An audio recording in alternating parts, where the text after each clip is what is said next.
Welcome to another special edition of Daily Dose of Septuagint. And for many of these videos, I've been taking a look at ancient manuscripts like Codex Vaticanus or Codex Sinaiticus, and I'll continue to do that. But I thought I would pause and take a look at one of the most famous critical editions, because most students are not going to go straight to ancient manuscripts to interact with the Greek Old Testament. We're, of course, going to be using a very nicely produced critical edition. And today we're going to focus on the one that is arguably the most well-known, known as the Rahlfs-Hanhart Septuaginta. Most students who have done any detailed work in this field, whether from the Old Testament or New Testament side, will be familiar with this edition. So in this video, I'm going to begin with some of the background of it, where it came about and who did it, take a look at some of the sources of it and so forth, and then in a follow-up video, I'll get into more detail about how to use it, what its apparatus looks like, what all those symbols are, and so forth. So this will at least be a two-part series. Well, it bears the first part of its name from Alfred Rahlfs. He lived from 1865 to 1935. And as a student, he studied at the universities of Halle and then eventually Göttingen. Took his PhD there as a young man in 1887. And soon thereafter, he was instrumental in founding the so-called Septuaginta Unternehmen. And that word basically means company or organization. You can see it there pictured. It is under the auspices of the Göttingen Academy of Sciences and Humanities, and it's still in existence, and it is kind of the main place where the critical work on the Septuagint still takes place today. It is responsible for the Göttingen critical editions that I'll cover in future videos. And those are still being produced, but they were the brainchild, actually, of Rahlfs. He was the one who envisioned this idea that we need to take the best manuscripts available and produce a major critical edition, which basically is going to go book by book with lots of detail. But it wasn't something that he could do on his own. And so as an initial stepping stone, he wanted to produce what we call a hand edition. That is a smaller edition that is really semi-critical in nature. It doesn't have all the full apparatus and doesn't necessarily use all the manuscripts and so forth, but it was a stepping stone in his mind to the broader edition. And he achieved that goal in 1935. In that year, he produced or released the two-volume Septuaginta. You see it's edited there by Alfred Rahlfs. And this remains really the main edition that a lot of folks interact with, although, as I'll explain in a minute, it has been lightly updated. Now, as he produced this two-volume small or hand edition, he made some interesting choices in terms of how to structure the two volumes. Volume 1 he used for the narrative books, and Volume 2 he used for non-narrative books. So in Volume 1 you have the Pentateuch, you have Joshua, Judges, Ruth, you have 1st through 4 Kingdoms, and that, as you may recall, represents 1st and 2nd Samuel, that's 1st and 2nd Kingdoms, and then 3rd and 4th Kingdoms are 1st and 2nd Kings. So slightly strange nomenclature there with how it's done in the Septuagint side. And then you have 1st and 2nd Paralipomenon, which is 1st and 2nd Chronicles. Then we have the two Esdras books, the first being a Greek composition that's really kind of a remix and summary of Ezra and Nehemiah, and then B is actually the Greek edition of Ezra and Nehemiah, followed by Esther, and then 6 books of the so-called Apocrypha or Deuterocanonical books, Judith, Tobit, and the 4 books of the Maccabees. When you move to the non-narrative books in Volume 2, you begin with Psalms, which also includes Psalm 151, the Odes, the Septuagint Odes, Book of Proverbs, Ecclesiastes, Song of Songs, Job. Then we have 3 back-to-back apocryphal books again, Wisdom of Solomon, the Wisdom of Ben Sira, also known as Sirach in Greek. It's known as Ecclesiasticus in the Latin tradition, and then the Psalms of Solomon. Then we have the 12 prophets, then Isaiah, the Jeremiah corpus, and it's called that because it not only includes the biblical prophecy of Jeremiah, but it also includes the apocryphal book Baruch, as well as the epistle of Jeremiah.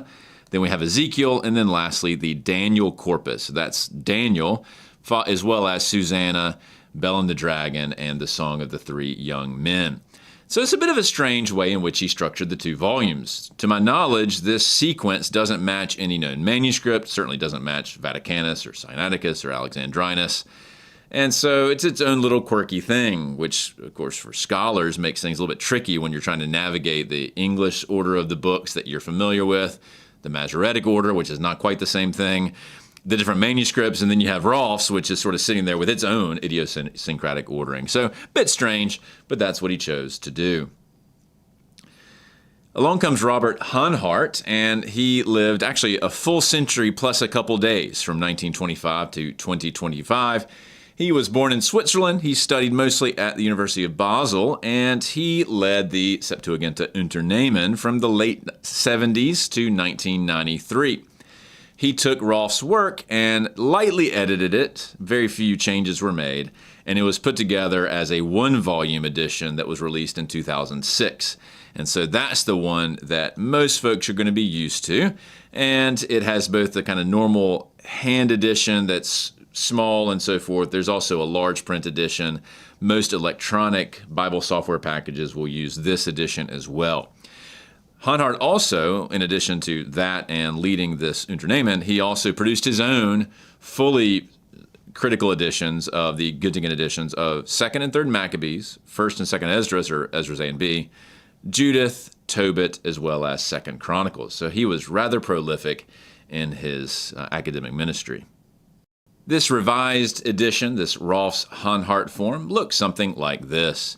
You'll notice that the typography is nice and clean. I don't particularly love it. To me, it's a little bit narrow. It's quite small in the single volume edition. It's a bit more generous in the original 2-volume set, but it's kind of what we're stuck with. And you'll see there's a page of Joel here at the top, and it has the verses within the text as well as in the margins. We'll look at that next time. But it's nice and tidy, and this is something that a lot of students are familiar with. Now, at the beginning of each given biblical book, what Rahlfs-Hanhart does is list the main manuscripts that are the source of the text for that particular semi-critical reproduction of what they thought the text would be. And so you'll see here for Joel that it is BSA. Now, B corresponds to Codex Vaticanus, which we've looked at before. S corresponds to Codex Sinaiticus, and A corresponds to Codex Alexandrinus. To be clear, though, those were the main 3 codices that were used by Rahlfs in his original editing.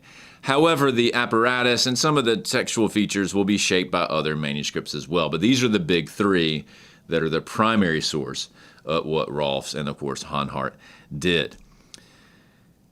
If you zoom out a bit, you'll see the full page here, and this is the apparatus. It's of the prior book, of course, not Joel. And you'll see that it looks pretty familiar to something that you might be used to in, say, the Nestle-Aland editions on the New Testament side, maybe less so if you're more familiar with the UBS. However, the symbols and the nomenclature and the way it's structured and so forth isn't exactly the same. And so in a future video, I'll take a look at some of the ins and outs of how to navigate this data. It's a wealth of information, even though this is still a minor critical edition. Down the road, we'll take a look at some of the so-called major critical editions that have even more information and their own complexities in terms of how they structure the data. But you'll see that it is providing textual variants and some letters corresponding to different manuscripts. That's the basic feel. So again, down the road, I'll get into how to make sense of that. Now, if you are interested in a different way of reading Rahlfs-Hanhart, we have our own reader's edition that Will Ross and I put together, and it is based on the Rahlfs-Hanhart Septuaginta text, which we licensed from the German Bible Society. In fact, we adopted the 2-volume structure of Volume 1, Genesis through 4th Maccabees, and then Volume 2 is the non-narrative books. However, instead of providing a text-critical apparatus, we provide a vocabulary apparatus, given that it is a reader's edition. And in my personal opinion, we've tried to make the typography a bit cleaner and a bit easier to read as well. It's a bit bigger, and it's a different typeset that we found to be more pleasing to the eye. So make you aware of that, but this is basically Rahlfs-Hanhart swapping out the apparatus for a vocabulary apparatus. Just wanted to point that out. Well, I hope you've enjoyed this brief introduction to the Rahlfs-Hanhart edition, and the subsequent video will get into some of the details about how to make use of it. So thanks for tuning in.